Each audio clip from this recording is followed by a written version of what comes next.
বাংলাদেশের border share করছে 5টা রাজ্য, এসআইআর হচ্ছে খালি বাংলায়। 4টে রাজ্যেতেই এসআইআর হচ্ছে না এবং তারা বলছে বাংলায় বাংলাদেশি রয়েছে। বাকি 4টে রাজ্য বাদ, যাদেরকে রোহিঙ্গা বলা হয়, বার্মা বা মায়ানমার থেকে যারা আসে তাদেরকে বলে রোহিঙ্গা।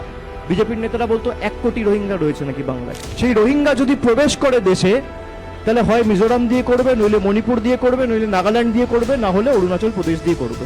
4টে রাজ্যের মধ্যে একটা রাজ্য এসআইআর হচ্ছে না। আপনি বলছেন বাংলায় অবৈধ নাগরিক রয়েছে, বাংলাদেশি রয়েছে, রোহিঙ্গা রয়েছে। আমি আপনাদের খালি একবার ভারতবর্ষের ম্যাপটা দেখাই। এখানে যে রেড বর্ডারটা রয়েছে এবং সেখানে আপনারা দেখছেন মধ্যেখানে হলুদ রঙের যে ম্যাপটা রয়েছে সেটা বাংলাদেশের ম্যাপ।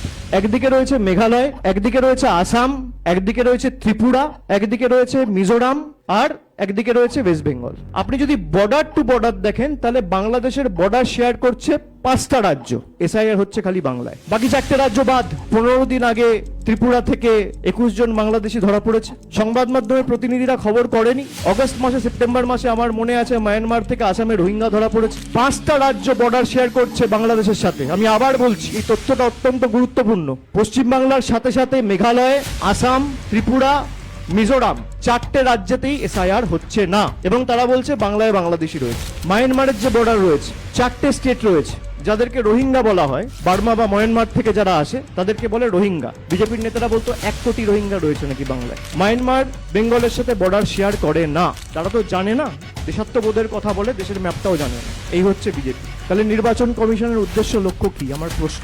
আপনি যদি বলেন যে আমার লক্ষ্য হচ্ছে বাংলাদেশি এবং রোহিঙ্গা ডিপোর্ট করা, চিহ্নিত করে এদের ফেরত পাঠানো, তাহলে আগে যেখান দিয়ে ঢুকছে আপনি তো সেখানে তাদের আটকাবেন বা প্রসিডিওরটা তো সেখানে চালু হবে। আমার প্রশ্ন, এর উত্তরগুলো তো ইলেকশন কমিশনকে দিতে হবে।